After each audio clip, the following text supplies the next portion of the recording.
Top of the hour, and we are live. Welcome everyone to the John Lavenia Success Mastermind book study group for Monday, the 6th of September, 2021. I am John Lavenia here with you and with a classic book, Working with the Law by Raymond Hollywell, which we are concluding tonight. For those of you who did not yet get the memo, our next book shall be, what is it? Wake Up and Live by Dorothea Brand. Sorry, I was asleep. There you go. Wake Up and Live. Little communication lag there in my brain. Also starts with a W. Classic book, 1936. For all of our members here inside the John Lavenia Success Mastermind, you've got a link to download that book for free. Since it's out of copyright, I can give you a free one. So go ahead and check inside your members site under what's on the menu. You see book study, click here for your next book. Also in the resources section under books, you'll find it there. By the way, quick public service announcement before we get into everything we're about to do here, which is thrills and excitement. Let me pull up my screen here for you real quick, and we will show you something. There's that screen share, public service announcement. Where is, guys, I'm just like, I am all over the place today. Where is my stuff? Firefox. Here we go. Firefox. Share screen. Can you guys see my stuff? There's my stuff right there. All right. So this is what it looks like for our members. This whole experience here with the John Lavenia Book Study Group is brought to you by the paying members of John Lavenia Success Mastermind. And here we are. If I log in, this is what I'm talking about. If we look at what's on the menu, this is all the stuff that we do with our members here. And here's the book study group. You can click there for our current book. So we got lots of stuff going on here. Some of this is more frequent than others. Of course, we got our calendars here in the US and the UK and in Australia and these regions, right? And then here in recordings, we've got the entire running archive of all this stuff. Wow. My goodness, this is like a $20,000 course. I am not exaggerating. And then you get to meet some of the people, facilitators, plus member profiles. And then here in resources, here's all the books that we've gone through so far. Look at this.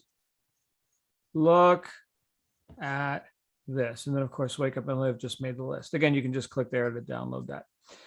So now you know there's more in store. If you are looking to be a member here, just go to John Lavenia or JLSuccessmastermind.com and you can get yourself a membership, free for the first 2 weeks and then almost free after that. Today, we're finishing up Working with the Law by Raymond Hollywell. We're on the final 4 chapters. The chapter on chapter 9, the law of forgiveness, which I was thinking of you, Missy, when I was reading that. Chapter 10, the law of sacrifice. That sounds fun. Sacrifice. I grew up in the Catholic Church, so that word shows up for me in my, I got meanings attached to that. Chapter 11, the law of obedience. There's another interesting one. And chapter 12, the law of success, where Hollywell just kind of brought the whole thing together and kind of brought it down just with one thing. I can. Beautiful stuff. Who's got some thoughts on forgiveness, sacrifice, obedience, and success? Floor is open, please. Begin. Missy. Well, I've held a lot of grudges in my life. I still got a few in there with family members who attacked during taking care of my parents when they were dying, and then executrix. I mean, they just almost gave me a heart attack. But I forgive them. We're not together. I'm praying.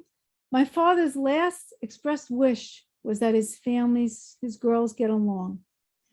And I can't, it's hard to live with myself knowing that there's one she's always the problem since she's little. But you're forgiving, if you hold a grudge, if you don't forgive, you're not water, you're the rock. And I'm so tired of being the rock. My mother always used to call me rock-headed, and she must have known. Okay. But it's hard for me. I'll admit that. It's very hard for me, but it's the law. And if you work with the law, things go smoothly and you become the water.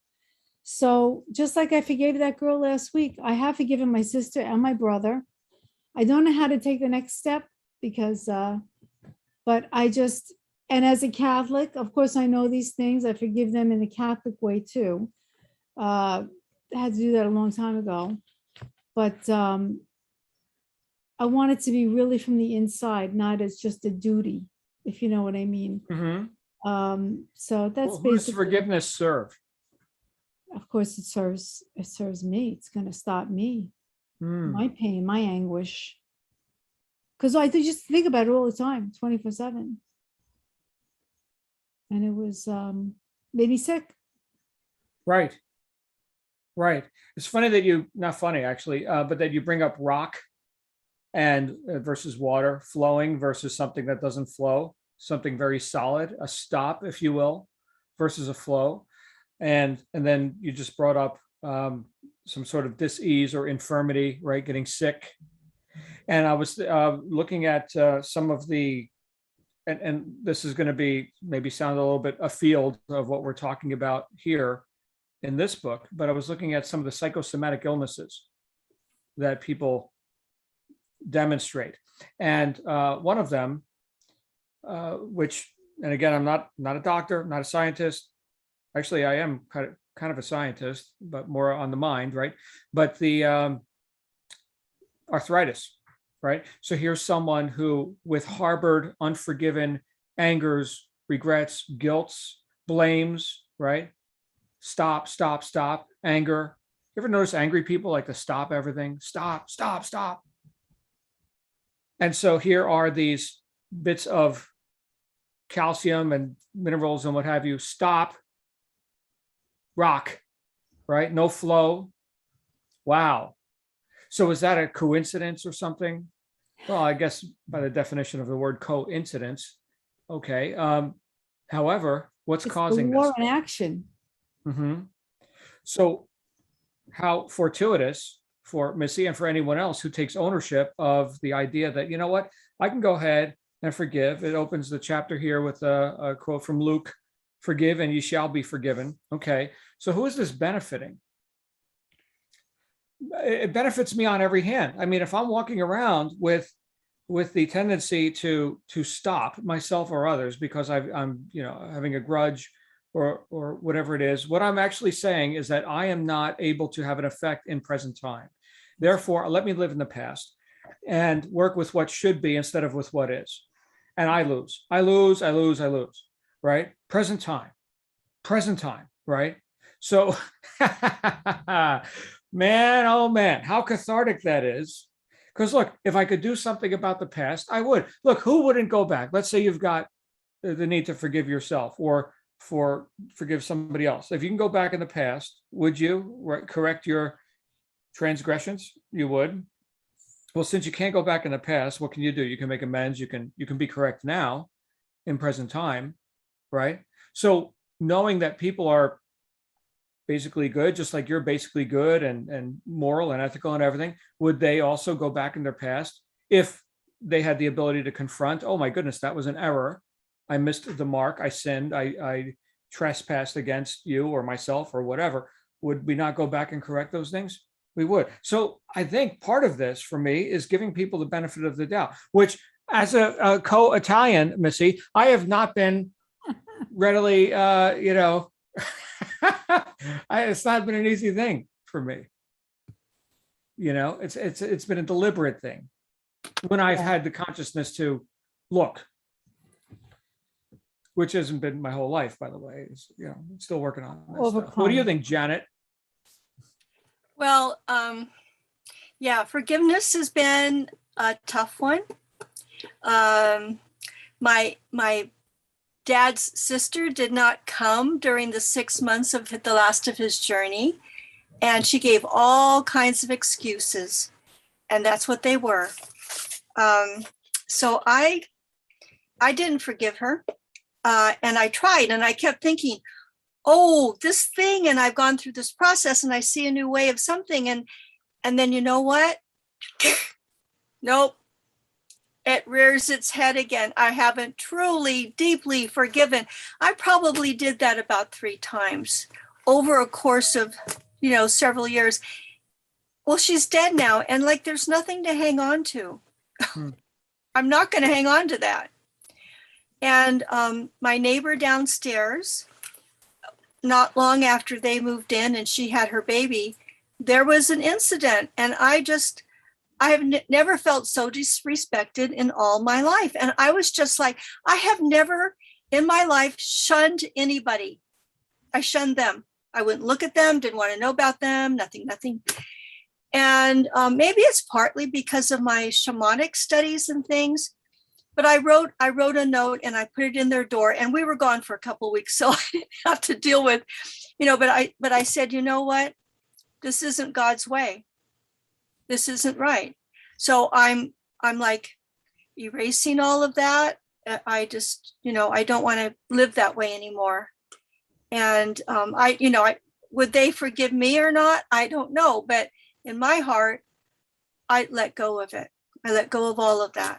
And we're building a relationship now. But thank you, Missy. But I just when I realized that no matter what my own little, I don't want to say petty, because there's hurts and there's wounds and there's other things, but when and it's not so that I will do better in some way or another. It's just realizing that this is not like the universal law. This is not the way God means it.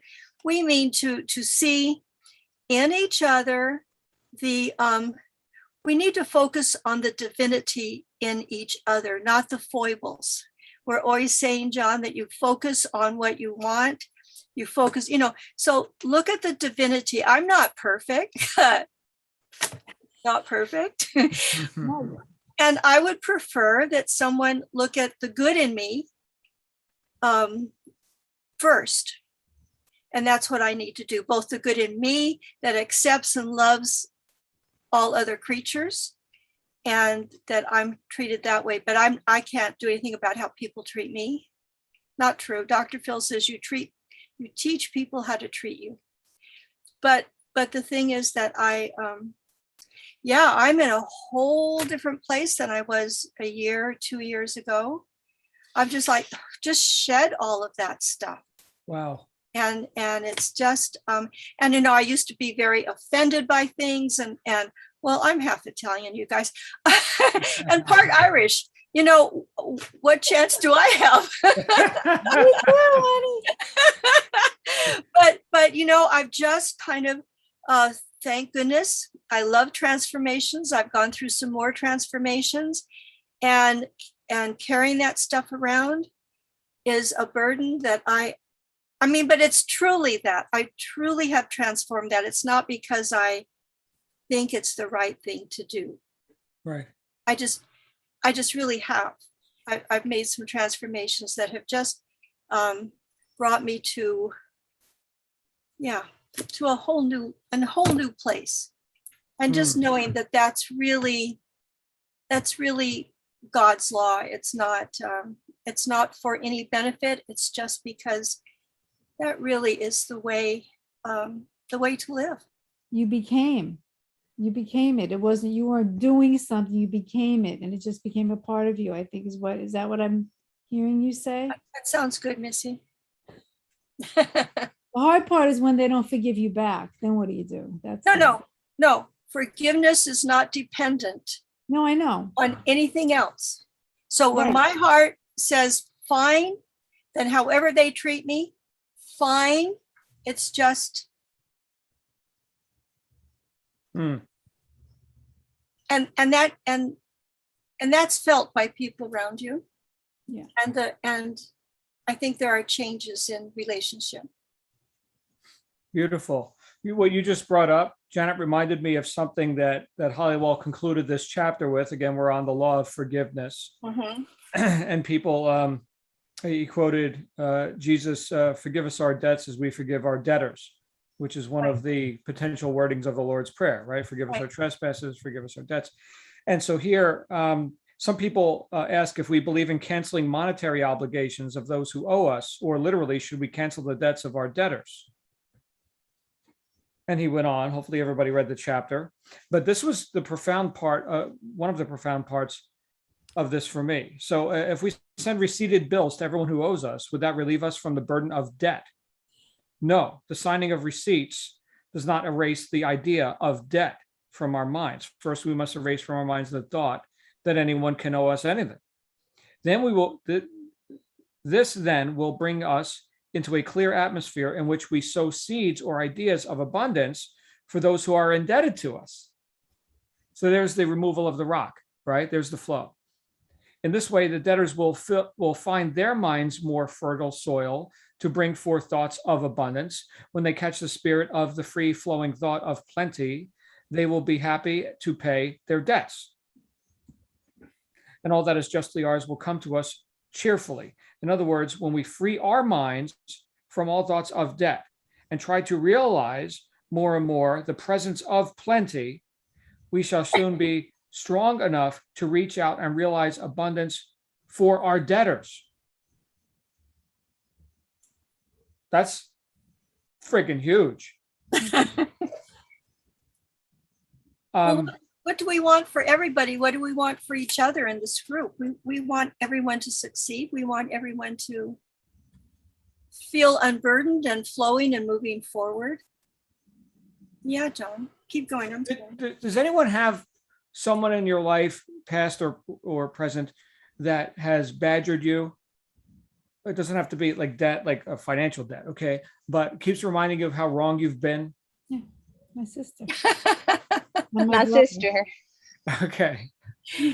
My father never thought that I did things right, ever. Okay. So is that, I would call that a form of suppression or at least invalidation, but does that put you into the creative mindset of free flowing prosperity and abundance? No. Or is it just shoving the dog's face into its own poop, which doesn't work, by the way?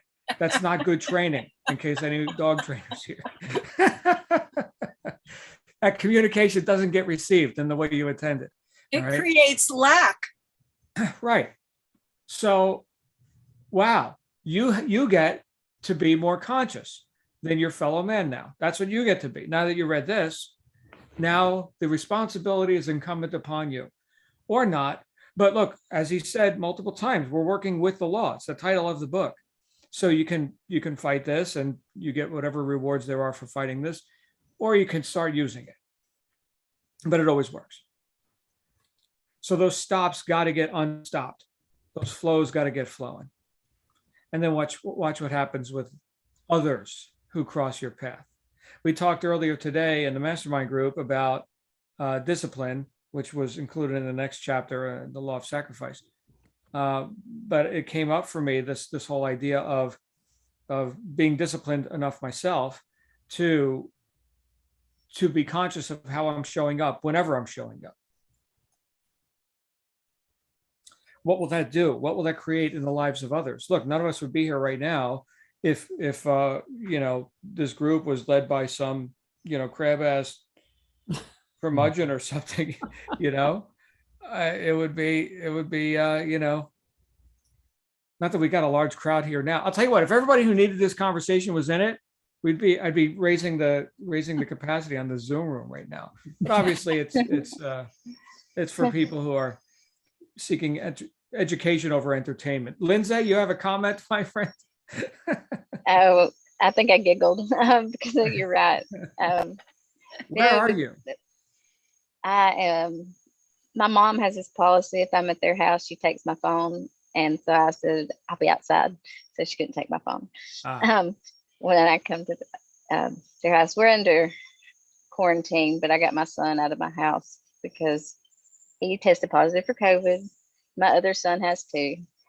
So both of them's had it now. So we've just been quarantined. My granddad passed away, and they told him he couldn't go to the funeral. And I said, no, I didn't in that way. So I caused a little bit of strife and that. Mm-hmm. And my sister always gets mad at me. Mm-hmm. She's not speaking to me, I don't think. I hadn't really tried. But it's just funny to me because she said, I just want you to listen to me. I'm like, okay, but where's the solution here? I mean, if you just want me to listen. And then she finally said, you're not even listening to me. I said, you didn't give me permission to talk. So I just sat here and I was being quiet. I said, I'm doing everything I can. So it's just like, wow, it's just one thing after another. But Yeah. I mean, with that, but forgiveness, and I think if you, I'm not talking about big debt or whatever, but if someone needs something and I can afford to not miss that money or whatever it is, I don't expect it back. That's just me in general. There wasn't a business transaction. There wasn't anything, a loan, I guess. I don't ever expect it back, but I don't give more than I can afford to lose to.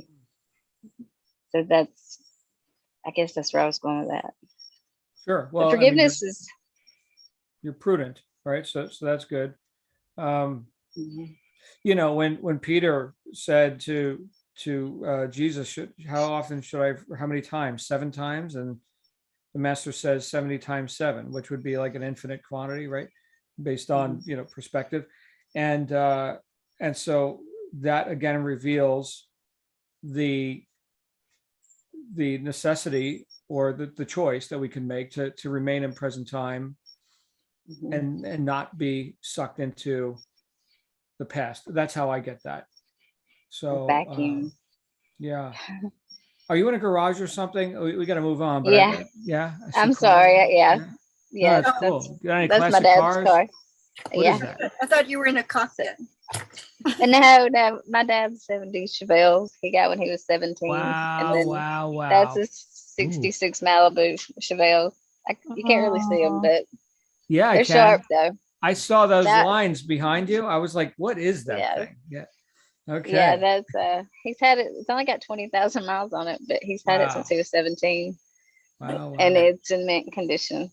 So yeah, Very good. but yeah. So this is his garage. So I figured I'd get some peace out here. Okay. But at least. Well, let's So- move on then. Thank you, Lindsay. Glad you're here. John, Yes. you're talking about discipline this morning. Yes. Too asleep to be there. So on that same, on the page, it says, it's not discipline, for the sake of it, not imposed discipline. And that's what we were talking about, whether it comes from outside or inside, right?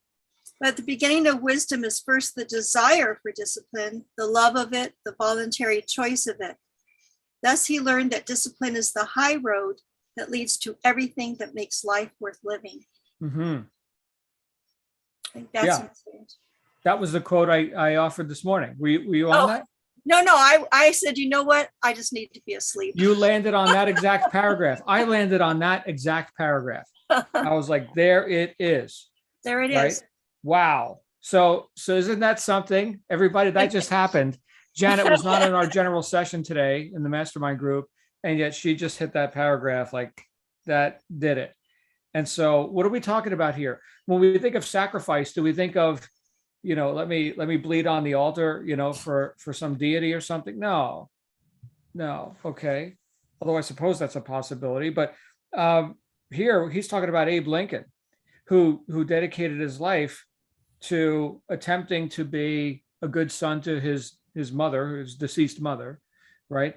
And she had imparted upon the children, discipline, and he went from, kind of a slack ass, right, to this guy who essentially saved the Union. Pretty profound, but it was through virtues. And one of these virtues I would say is discipline, being able to give ourselves a command and then follow it. Somebody in our earlier session mentioned, the derivation of like disciple. So there's another word. Okay. So a disciple, which is different than a devotee, right? So we're not talking about just being devotional. We're talking about, there's a little bit more intellect involved here. There's definitely a lot more, I would say, self-determinism involved here. And if you feel like you're a devotional, that's fine, go be devotional. But I can tell you in my world, while I seek to have discipline and while I seek to assist others with their discipline, I'm not looking for devotees. I'm nobody's guru. right? So in this way, if we look at what are we actually sacrificing? I've heard, well, my favorite definition of the word sacrifice is giving up something of a lower nature to gain something of a higher nature. So if I gave up or sacrificed or forsaked sloth, right? Laziness, whatever, constantly, seeking entertainment or diversions or riotous living, right? I could sacrifice that and get what? Well, my life works now, right? Was that a good deal? Yeah, it's a good deal. It's a good sacrifice. But I don't see it as drudgery. I don't see it like bleeding or anything. I take delight in my work, right? So that's what we talked about this morning. I love this. I love what I do, right? And I get to deal with problems too, and whatever. Pick your problems, but I've chosen this. So there's that self-determinism again. So sacrifice and working with the law means that I get to select that which I shall subordinate or sacrifice for the sake of this higher good, which I say I value. So who does the law work for? Again, it comes back to me. And we're not doing this blindly. It's a deliberate choice. Deliberate. This morning when I showed up at the gym, and because it's Labor Day and they were closed until like 8 o'clock in the morning or something, my goodness, the day's half over by then. So I didn't have time to wait around for 8 o'clock, right? My first meeting this morning was at 8:29.59. Okay, that's when my meeting starts, because you guys know if you can't be on time, be early. Yeah. And so no, I came home and I did my calisthenics. I worked with gravity, kicked my own ass. Gravity kicked my ass, right? It works. And but I did what I said I was going to do. Why? Because I sacrificed, comfort or ease. In this case, my plans didn't even work out because the gym was closed. But I sacrificed, the choice that I could have made to sit there and do nothing, or to bitch and gripe about why the gym is closed this morning because somebody needs a holiday. I just got on with it. It kind of relates to the last chapter. I forgave what just happened 28 seconds ago, and now I'm in action in present time. Could I have done that if I wasn't intent on doing that? So what Janet just brought up, getting in a state of love of this whole idea of discipline. No, I would have bitched and griped and not gotten anything done. Talked myself out of it, blamed somebody, right? I sacrificed my victimhood for the results that I wanted. Yeah. Amen. Can we get some more people doing that on this planet? You think? I don't know. We need to. We really do. We need to take inventory. A lot of people are just so like Damn lazy. addicted to, I just want to be entertained. Entertain yourself if you need to. It's a lot more fun. Myself. Yeah. Me too. I'm fascinated by the stuff that I say. It's amazing. But what's the alternative?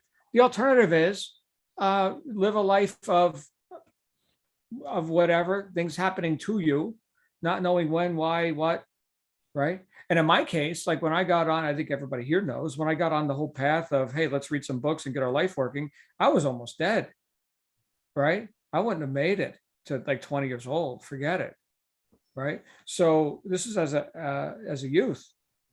But he talks in here about, the drunkard, right? There are people who will go through their entire life and never quite, make a decision to turn things around. I've been to plenty of funerals. Any thoughts on this? The law of sacrifice. They can't pivot. They can't. And I'm one of them who couldn't pivot for a long time. And that's why these groups have helped save me. And Bob has tried and tried and tried. But sometimes it takes an outside voice, I guess. But the inside voice I knew anyway.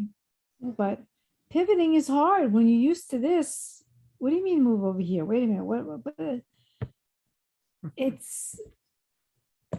I just lost my train of thought. A little brain fart there, but that's okay. But we're talking about giving up something of a lower nature to gain something of a higher nature. So that could be your comfort zone. That could be your most cherished beliefs about how you think life is supposed to work or something. That's right. Mm-hmm.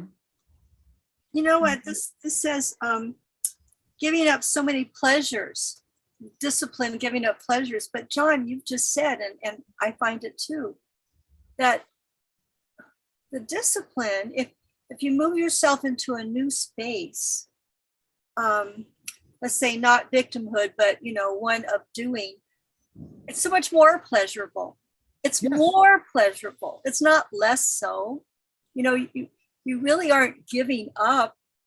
It may sound like it and seem like it, but in the end, no, it's so much better. That it's no. Yeah. Well, here's the Like question, Janet. if you knew how good it was here, you Right. wouldn't want to stay there. Well, look at any talented person. He brought up the idea of the talented people on stage or whatever, right? So did that just happen? Well, no, that was something that, they disciplined themselves to the point where they could play the piano or sing or whatever it was to that degree. So the question then for everyone is, would you rather be competent or incompetent? Would you rather know or be ignorant? Right? What did he say here in that chapter that you quoted? That the discipline is the root of wisdom. So discipline is an action, right? We take actions. We discipline ourselves and we take action, not by sitting around and theorizing. And through our action, our answer comes. And we can call that wisdom, which is a step up from knowledge, right? Right. It's not that knowledge is power. It's that applied knowledge, which we could call wisdom. That's a result of action. Now we got some power. Would you rather be powerful or weak? Right. So where's the real sacrifice in that? Sign Exactly. me up. I mean, Right. that's what I'm thinking is it's really not, maybe it takes some work to get there. And that would be the sacrifice. Well, yeah. Well, we can't just be addicted to instant gratification and entertainment and whatever and riotous living and call it whatever you want. But we've got to actually be willing to, in some ways, just have a little bit of deferred gratification. And I think, look, and this may sound critical, okay, but I think only intelligent people can do that. I think the caveman who pulls the roots from the ground and shoves it in his mouth, right, who doesn't know how to grow crops for the next season, right, they don't know of deferred gratification. All they know is take food, meat in mouth, right? That's it. Okay. Now, some of us have evolved. Hungry now. We want cookie. Right. Okay. And while some of us have evolved, I would argue that some of us haven't. Right? Instant gratification. Right now. Hand it to me. Do I actually have to lift a finger? Again, this sounds critical, and I guess it is. Sounds But oh like my we're goodness. 3. Was that? It sounds like we're 3. Right. Right. And we got a lot of toddlers running around in business suits and holding public office and everything else. Yeah, exactly. Yeah, we just proved that. Right. And they all get a vote. Right. So, holy crap. So we've got to, I think for the laws to be observably working in our lives and not working against us, there's got to be a certain amount of intelligence, the same amount of intelligence that the farmer has when they take their seed crop and they store it for the winter, right? That is deferred gratification. That is not instant gratification. Because we're going to have to sow again. Hey, Catherine and your cat. Cat and cat. Cat is in the house. I see you guys. Being a pest. Yeah. Good to see you, my friend. But we as adults are used to doing things well. We've lived long enough, some of us, to be able to do certain things. We're capable. So we expect that anything that we put our minds to, we're going to be able to do it. And we want to do it now. Give me patience now. And Oh, don't pray for that. but like I teach adults, and part of teaching them is to say, back to the drawing board, be with beginner's mind, look at it new, and look at it new every day that you see it, because you're going to see something different. You're going to see something you missed. If you assume, you're going to miss a whole lot of stuff. Yeah. So you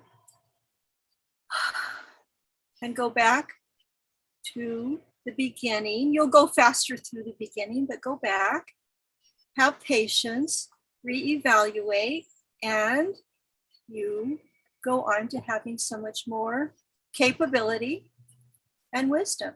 And it happens faster, but it doesn't happen yesterday. Right. Thank you, Janet. The beginner's with- mind. Yep. Hmm? I've learned it's so much easier to replace habits instead of just giving them up. You have to replace it with something. I agree. Yeah, a new habit. You know, that's been my most successful way of doing that. Mm-hmm. And then I can't stand for someone to tell me I can't do something. I'm like, really? It's like almost a dare. I will do it. Don't dare me. Don't tell me I can't do it. I'll show you. I'm coachable. I'm stubborn yet coachable. But I don't like to be told I can't do something. But Very it might good. be just the way, Lindsay, to get you to do it. It is. It is. I'll write that Tell down. you. Get Lindsay to do something. Dare me to do it. I will do it. Right. Moving on. The law of obedience. This is a brief one, but powerful for me. It starts with a quote here: "Obey my voice, and I will be your God, and ye shall be my people." It says here, to be ushered into turmoil, blindly toil a few years, and then go out into uncertainty is surely not the purpose of man's existence. Life must mean more than this, and it does mean more. Man should be a builder, and to him is given all the materials out of which to construct the kind of life he desires to live. Says here that somewhere in this chapter where we like having laws when it comes to keeping society functioning harmoniously and such. But a lot of times the things that people kind of they don't give proper attention to would be like morals. Like this is where we go out of obedience, or we sometimes was it in this chapter where he talked about people having their fling, so to speak, having their fling and not obeying the law, which is to their own detriment. Says, in other words, they recognize that government is for the good of mankind, and with it and without it, human life and welfare would be in continual jeopardy. If this is true of human government and established by constitution and law, it is even more true of divine government. And the more exacting the law, the more certain the safety, prosperity, and happiness of him who fulfills the law's demands. So it uses the case of mathematics, right? So let's say that you didn't have mathematics, and 2 + 2 could equal, we're not sure what day it is, right? So without that law, okay, without the definiteness and the exacting precision of that, you'd be, what do you call it, hopeless? Were those laws subject to change, the solution of mathematical problems would be utterly hopeless. So we rely on law, don't we? Missy? We used to. They let kids say 2 + 2 = 5. Good, that's good. If you think that's what we're true. heading You're down talking a about- horrible path. Yeah, well, you're talking about the decline of Western civilization, right? There. I mean, Yes. that's a big issue, but I think enough people are waking up, and I think we've had enough. We've had enough of this postmodernist relativism and all the Marxist bullshit. So here's the thing: if we rely on law every day, except only in a worldly sense, right? Here's the man-made laws, or here's the laws of mathematics, and there's all these things which we can observe objectively and say, oh, that holds water, right? That's good and right. Yeah, we don't go around murdering people, right? That makes society more workable. At least we don't, right? I know you can walk down the streets of, some of the cities here, and you could see people who didn't get that memo. But is it not even like higher laws that we could observe and work with? Which brings us to the idea of everything else that we've talked about in this book, or that Hollywell talked about in this book, whether we're talking about the law of increase, the law of receiving, attraction, supply, the law of thinking, right? What is this great law of spirit that I'm looking for the quote in here. If we are to obey the spirit within us rather than the conditions about us, then the law requires us to first think things into existence from the within before we shall see them on the without. Most of our experiences are the outgrowth of our own created activities. So we've got to remember, if we intend to work with this law, we've got to remember that it all starts within. It starts with us. The word precedes the flesh, right? So where can you escape that? Where can you escape 2 + 2 = 4? Where can you escape that the thought precedes the deed, the deed precedes the fruit on the tree, whether it's bitter or sweet? You can't break this. You can only break yourself. Any thoughts on this? Law of obedience. So somewhere in there, he said that just look at nature. Nature does not never ever resist the law. Nature, if there's a storm, nature takes care of it. And we've like lost our touch. Mm-hmm. We seem to have lost. Many of us have seemed to have lost their touch with the natural law. If we just look and see, it's right there for us, and it's in us too, and it was put in us, and we know right from wrong, unless there's some kind of mental problem that you have. We know right from wrong, but we've stopped going by it. And but all you have to do, Bob says it all the time, even a tree gives more glory to God just by standing there. The cat gives more glory to God than half the people on this planet, the way they behave. Because they just do what God intended them to do. They do what cats do. They do what trees do. They do what plants do. And we could learn a lot by just looking at the daisy right outside my window. It just does what it's supposed to do. It obeys the law without having to think, but they don't have the intellect, right? But they have the what? They just have the, what do plants and animals have? They just have the will? No, they have,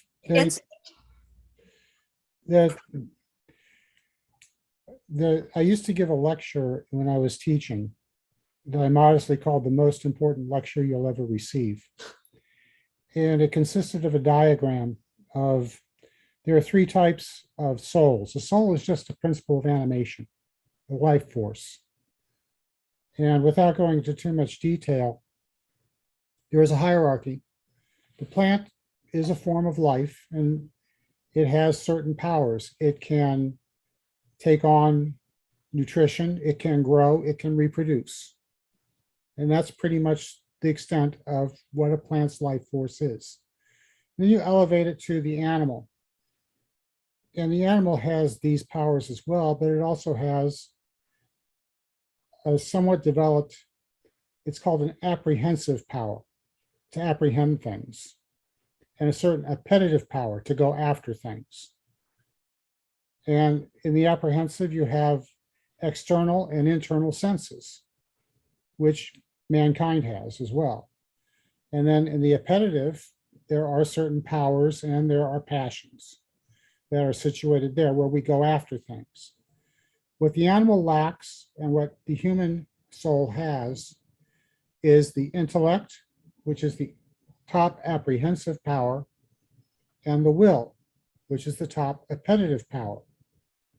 And what the intellect does, and this is the be, do, have, okay, what's in the mind has to precede the action, because the intellect is like a lame person who can see, and the will is like the blind person that can walk. They need each other. To carry the will to what it perceives as good, the intellect has to say this is true. Intellect says true, will says good. And so our power of apprehension is superior to that of the cat who just behaved like a cat and walked in. It did what the cat did. The problem is that theologically, because of what we call original sin, our intellects are darkened and our wills are perverted. And we cannot ascertain the truth, and therefore we can't necessarily go after the good. We have a lot of false truths that are out there, and that therefore a lot of false goods that people are pursuing. And the point of Hollywell's chapter, put in the context that I'm familiar with, is that we have to get our minds into a state where it will apprehend the truth of the law and obey the truth of the law, and the will go only after that which is truly good. If you consider the world as a supermarket, the supermarket is filled with all kinds of good things. It's filled with some bad things, really, depending on the individual, but you can go after the fruits and the vegetables. You can go after the dairy. You can go after Twinkies. the what? The Twinkies. The Twinkies, yes. Yeah. But all of these things in their own way are good. Some things are better. And it takes a judgment of the intellect and discernment to direct the will to what is best. And so Hollywell is spot on when he says you have to obey the law. The law of obedience requires obedience itself. Beautiful. Well stated, Bob. Thank you, sir. And if you're interested, copies of the chart of the various types of souls are available at a nominal cost. No. I actually do have one, and I will be glad to share it with you because. Well, if you got a digital version, we could post it to the group and we can all have a look. Be more than happy to. Okay, thank you, sir.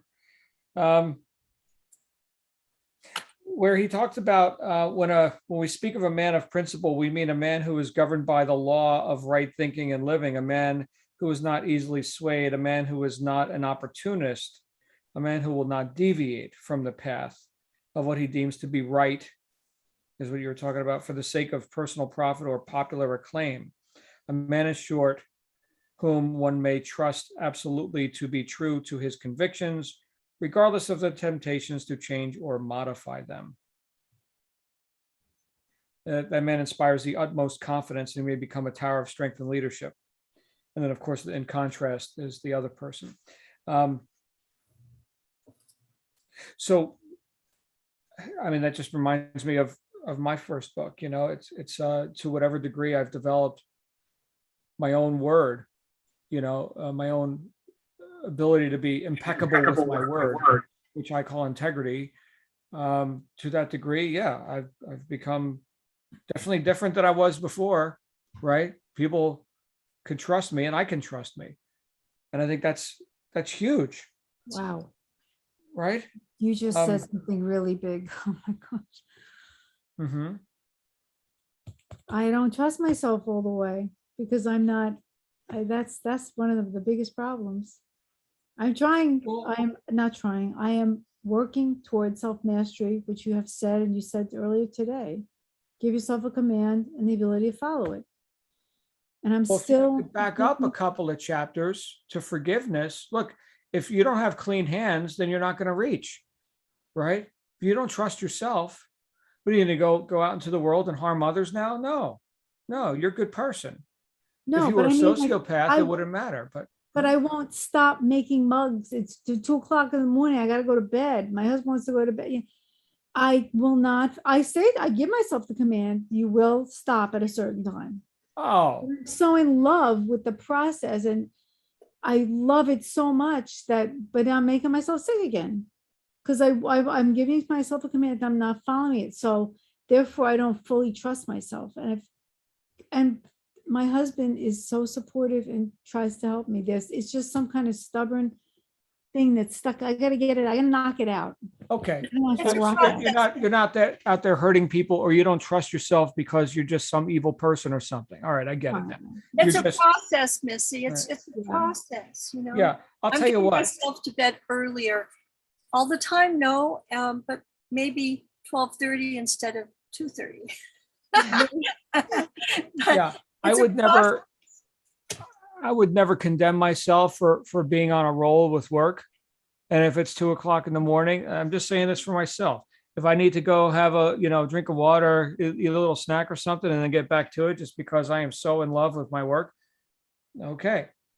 But obviously, your health considerations better than I do. But isn't it about giving yourself a command and following it? reasonable command, Missy. Reasonable. Hold on a second here.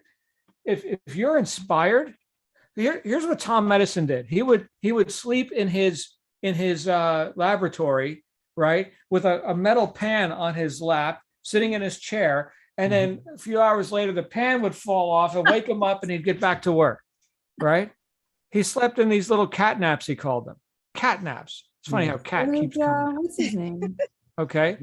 And he got some stuff done, by the way. Tom did, right? So now I don't know about, his health or his marriage or anything else. I just know that I got light bulbs right now. Thanks, Tom. Thank you, sir. You Right. think I'm judging that wrongly? I think maybe you're being exceedingly critical of yourself. If you're inspired and you're in a, you're just in action. I heard the saying, Missy, back when I was a diesel engineer on a tugboat fleet in New York Harbor, when we were working on an engine and some supervisor came in and said, hey, can you come over here and do this? And the other supervisor said, never stop a working man. Get the hell out of here. Right. They're working on this engine. I don't care what you're the boss of. Wow. Okay. And it was 2 a.m. and we had a down engine and we had to get it running. So it's funny, isn't it? Middle of the night, doesn't matter. So now that doesn't mean that everyone's going to boot camp here and we're all joining the Navy SEALs. Okay. I'm just saying, if you're inspired, okay. I know one of the books that many of us have read is Miracle Morning.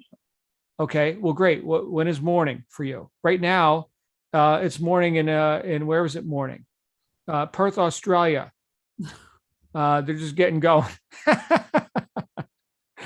Right. So I would just offer, as long as you're not harming yourself or your relationships, right? I mean, you're not in this alone. Here's your life partner sitting next to you. Okay. So go on a binge then, a working binge. You're not out there injecting heroin or something. You're working. Right. I don't know. That's just for me. And maybe you could say, no, John, because if I keep doing this 2 more days and I know what's going to happen, I'm going to turn into a pumpkin and the sky will fall upon me. Oh, if that's what you know is going to happen, you damn well better have some discipline. I don't. That's the problem. But What was I think, I think, Missy, you're looking at that thing rather than at that thing in context of all the things, the whole day. How does that affect the whole day? If you're getting inspiration from it. I remember a man, an artist, and he had a show, and this person who was interviewing him said, you should be retired by now. Why aren't you retired and taking it easy? He says, when I get up in the morning and I go out to my studio and there's this one thing that I want to work on, and it leads to 4 more things. Like, it's his reason to get up. It's the thing that made him go. If he were to retire, what? It's the thing that gets you going. And maybe it's just that you're looking at that one thing that you gave yourself a command, and maybe that command did, maybe that doesn't work. Look at the whole of your day. Look at the whole of your month. How does it play out for you? John just said, go on a binge. Maybe, Bob, forgive me. Can you give me food for 4 days? I just want to work. I just want to do my stuff and just put food at my door, and I'll love you forever for it. I just want to work. And then when I get to a certain place of feeling like I've accomplished, or I've kind of calmed down a little bit, okay, then I'll go back to maybe you just have this fire in you. I do, but it's part of a bad habit of obsession, going too hard, and the body is, I've lost 40 pounds in a few months from other things, and I have to be a little careful. I don't want to sacrifice my health, and I can't do anything. Okay. So So then find the balance or the structure with that. And if you really gave yourself a command, you would have, gotten off of that work and gone on to the other thing or whatever. And maybe it's just you're getting into a groove. I mean, you're new in business, Missy. This is like a new adventure for you. Mhm. I could tell you, like, anybody here ever go on a new adventure or start a new relationship, the romance of it all, right? I mean, you lose track of time. So I wouldn't be too critical of yourself on this, but I would put in structure, especially if you know that you're putting your health in jeopardy. Of course, put in some structure. Maybe it's like, and look, maybe we can use Parkinson's law on this: work expands to fill the time allowed for it. So if you're giving yourself all the time in the world, that's right. maybe you're not as productive as you would be if you just put in structure and said, this is how much time I have to do it. Well, 7 a.m. till 2 a.m. That sounds pretty extreme, but you're not going to do that your whole life. I mean, look, getting a business off the ground requires a bit of imbalance in some cases. Just don't hurt yourself. And here I am giving you advice. Forgive me. That's not why I'm here. Well, what's wrong with it? Thank you. But Okay. here's the paradox. The paradox goes back to the previous chapter. This is the law of sacrifice in action. Okay. She is deferring a certain amount of gratification. One thing I'm very happy about this. He doesn't see me. What? No, you're not watching. Peace and quiet. Oh my goodness. What's That's that not fair. sound? It's quiet. When did that happen? Yeah. Tell us what you're grateful for, Bob. Please continue. I may be preaching to the wrong group, but I knew that my manhood was in trouble when I could name the Real Housewives of New Jersey, New York, Beverly Hills, and Orange County. All right. Okay. Because they were diversion when I was very sick. They diverted me. Okay. Now you found another diversion, which It's not a diversion. It's a purpose. it's a productive diversion. Let's put it that way. Okay. Missy, can I But offer? can I just I'm sorry. Yes, Bob, I'm sorry. Okay, her gratification was watching the Housewives. No, it wasn't. Well, it was a diversion that got your mind off of what was bothering you. That's So Bob's got the talking stick. Bob's got the talking stick. Go ahead. that was the gratification. Okay, it made you feel good. Now you feel good spending all of your time creating products to be sold. Which is a more productive thing to do? Obviously this. There is happiness in work. That's Somebody right. famous said that. That's right. Arbeit macht frei. What? For those of you who story, Arbeit macht frei. That was over Auschwitz.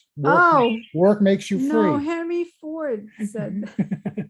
So no, it's a good thing. I'm going to support you for this, but you are the better judge of what's going on in your own person. I am. Yes. This is new. Write this down. Okay. No, It's on tape. It's okay. Play it again and again. Can I would like to offer something, Missy, and to myself and all. What I'm trying to do is, my acupuncturist said, when you get your second wind and you're going, you are actually taking from tomorrow's strong energy. So we have the yin and the yang, and the yang is the strong one. And when you're working into the weak, most people, when you're working into the weak, I'm just like, you're taking from tomorrow's yang, you're taking from the strong energy of tomorrow. And if you put it in that context, you might say, you know what, I don't want to burn out. I don't want to get sick. And I need to not use that energy, that strong energy that's meant for tomorrow. And maybe if you think of it in that way, it might help you say, you know what, it's time to quit now. Thank you all very much. I'm sorry to take up so much time. I got to Really. Well, look, thank you as well, because we're attempting to work with the law. That's the title of the book. right? Not just sit here and intellectualize about it, but if we can find out points in our life and get those in, now we're making progress. And look, that's instructive for everyone. There may be people who watch this recording 10 years from now and say, oh my goodness, what Missy was talking about 10 years ago, that's me in my life right now. And I'm questioning all this stuff. And so look, how do you feel when you're doing your work? That's what Bob said. Go back to the previous chapter, right? You take delight in your work. Yes. Okay. Does that mean that now it's time for lasagna and cannolis? Okay. Now we're done with that. Now it's time for 3.5 hours exactly of work. I don't know. In fact, I've not done that, and I've been pretty successful, right? Just being like, you know what? Here's the job. We take it to a done. DONE, baby. And now it's Miller time.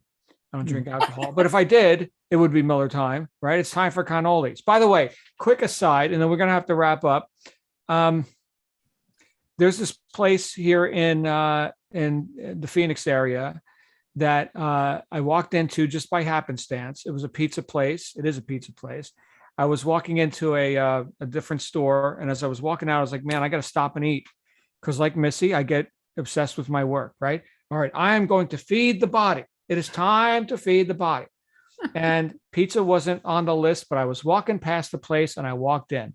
This guy's from New York. And I walked in and I was right back in New York like that fast. It was perfection. And what else does he have there? What else does he have for sale inside the pizza place? No, hold on a second. He's got devil dogs. Now that may not mean anything to you. Okay. He's got devil dogs. I was like, where the hell did you get devil dogs? Wow. He says, I fly him in. He flies him in from the East Coast. This is Phoenix, Arizona, right? And like most people out here have no idea what a devil dog is. He's got like a refrigerator full of them for like $8 or whatever. You get the box of, I don't know, 8 of them. I almost bought them, but then I was like, am I going to sit there and eat devil dogs? I haven't had a devil dog in 20 something years. So if you guys don't know what it is, it's a product from Drake's Cakes, which is an East Coast thing. And It's delicious. yeah, he's got devil dogs. All right. I think we're done. Are we done? Any other burning desires on this as we conclude? I know we barely talked about the law of success, but it was basically a summation of everything else. So hopefully you read the chapter. Any other thoughts? I just like to thank everyone for their patience and allowing, letting me talk so much. I really appreciate it. Thank you. I appreciate you as well. And yes, get some sleep, and yes, feed yourself and do all the stuff you know is good and right. Let me get then devil work. dogs, I'll stop. And get working. some devil dogs and then work your ass off. And your pay will be the devil dog, right? I might go get a devil dog right now. In fact, speaking of dogs, look at this guy. Oh, Look at this character. I'm so happy. Exactly. He's doing God's law. He's Yeah, obeying he the is law. so totally in You heaven. see him? Yeah. He's And the doing fall. his thing. That's Jag. All right, you guys. This is a I love fantastic this book. book. Yes. Thank you. I'm glad we all got to read it together. We're going to get together next week for the first 3 chapters.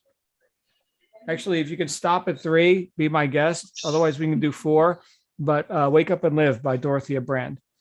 Get ready. Buckle your seatbelts because we're going for a ride starting next week.